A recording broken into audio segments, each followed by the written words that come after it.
अस्सलामु अलैकुम वरहमतुल्लाहि वबरकातुहू। अज़ीज़ तलबा व तालिबात, हम आज पढ़ेंगे लफ्ज़ यानी वर्ड, जिसको हम इंग्लिश में कहते हैं दो या दो से ज़्यादा हुरूफ़ तहजी से मिलकर बनने वाली मुरक्कब आवाज़ को हम लफ्ज़ कहते हैं, जैसे कलम, किताब, अली, कश्मीर, नल वगैरह।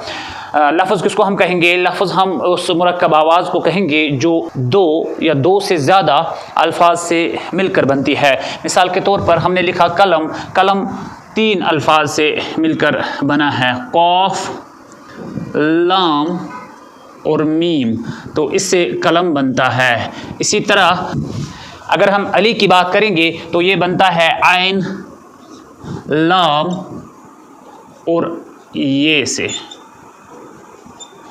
इसी तरह यहाँ पर अगर देखेंगे नल, तो ये दो ही हुरूफ़ तहजी से मिलकर बनता है। तो इस तरह हम लफ्ज़ उस मुरक्कब आवाज़ को कहते हैं जो दो या दो से ज़्यादा हुरूफ़ तहजी के मिलने से बनती है।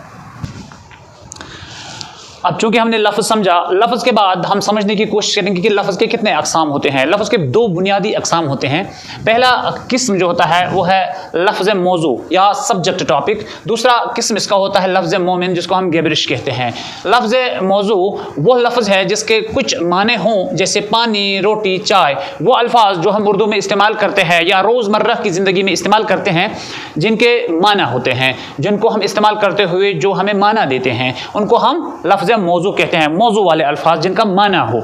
इसके अलावा जो लफ्ज़ मोहमिल है वो अल्फाज जो इस्तेमाल होते हैं लेकिन उनका कोई माना नहीं होता है, वो हम इस्तेमाल करते हैं रोज़मर्रा की ज़िंदगी में। हम कहते हैं कि मैं चाय पी के निकलूँगा, मैंने रोटी शोटी खा ली थी, मैं इसी तरह से मैं पानी वानी नहीं पीता हूँ। ठीक है, तो इस तरह के जो अल्फाज है जो हम इस्तेमाल करते हैं, ये इस्तेमाल होते हैं, बिल्कुल होते हैं, रोज़मर्रा की ज़िंदगी में इस्तेमाल होते हैं, लेकिन इनका कोई माना नहीं होता है। इसी तरह जैसे यहाँ लिखा मैंने पानी, यहाँ इसका वानी, रोटी शोटी, चाय शाय। मिसाल के तौर पर अगर हम लिखेंगे, हम रोज़ों में पानी शानी नहीं पीते,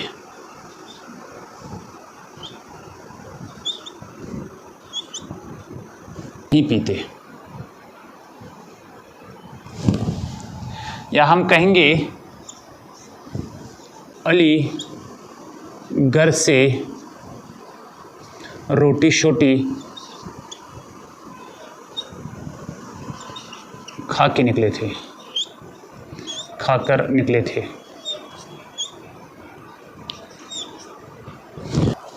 तो इस तरह हम लफ्ज़ मौजू और लफ्ज़ मोमिल इस्तेमाल दोनों करते हैं, लेकिन लफ्ज़ मौजू का माना होता है और लफ्ज़ मोमिल का कोई माना नहीं होता है। ये सिर्फ इस्तेमाल होते हैं लेकिन कोई माना नहीं देते हैं। अब हम समझने की कोशिश करेंगे कि जो लफ्ज़ मौजू है, अभी हमने पढ़ा था लफ्ज़ मौजू और लफ्ज़ मोमिल, अब हम पढ़ने की कोशिश करेंगे कि जो लफ्ज़ मौजू है, लफ्ज़ मौजू के कितने अक़साम हैं। लफ्ज़ मौजू के दो अक़साम हैं, कलिमा और कलाम। कलिमा हम कहते हैं ख़ास लफ्ज़ को, किसी एक लफ्ज़ को, जिसको हम इंग्लिश में द वर्ड कहते हैं। कलाम हम कहते हैं मुरक्कब दो या दो से ज़्यादा जो मजमूए अल्फाज है उसको हम कलाम कहते हैं। इसको हम इंग्लिश में स्पीच या डिस्कोर्स कहते हैं। कलिमा अकेले बामाने लफ्ज़ को कलिमा कहते हैं, घर, स्कूल, शहर वगैरह। इसी तरह से कलाम दो या दो से ज़्यादा बामाने अल्फाज के मजमूए को कलाम कहते हैं। दो या दो से ज़्यादा, ये कभी कभार पूरा माना देते हैं जो कलाम होता है, कभी कभार ये पूरा माना देता है, कभी कभार ये पूरा माना नहीं देता है। वो हम पढ़ेंगे इंशाअल्लाह ताला आगे चलकर। लेकिन यहाँ पर यह समझना ज़रूरी है कि कलाम किसको हम कहते हैं। मिसाल के तौर पर घर, यहाँ हम लिखेंगे हमारा घर। इसी तरह से स्कूल, यहाँ लिखेंगे मेरा स्कूल। इसी तरह से शहर, यहाँ लिखेंगे अली का शहर। तो कभी कभार ये पूरा माना देता है, कभी कभार पूरा माना नहीं देता है। अब हम बात करेंगे कलमे की अक़साम की। कलमे के तीन बुनियादी अक़साम हैं, इसम, फ़ैल, हर्फ। इसम को हम इंग्लिश में नाउन कहते हैं, फ़ैल को हम वर्ब कहते हैं और हर्फ को हम लेटर कहते हैं। तो इस तरह अगर हम इसम को देखेंगे, इसम वो कलमा है जो किसी शख्स, जगह या चीज़ का नाम हो। मसलन शख्स में हम लिख सकते हैं अली, अहमद, राम। जगह में हम कश्मीर, इस्लामाबाद, दिल्ली वगैरह लिख सकते हैं।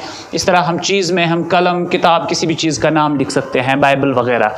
तो अब हम देखेंगे फ़ैल किसको कहते हैं।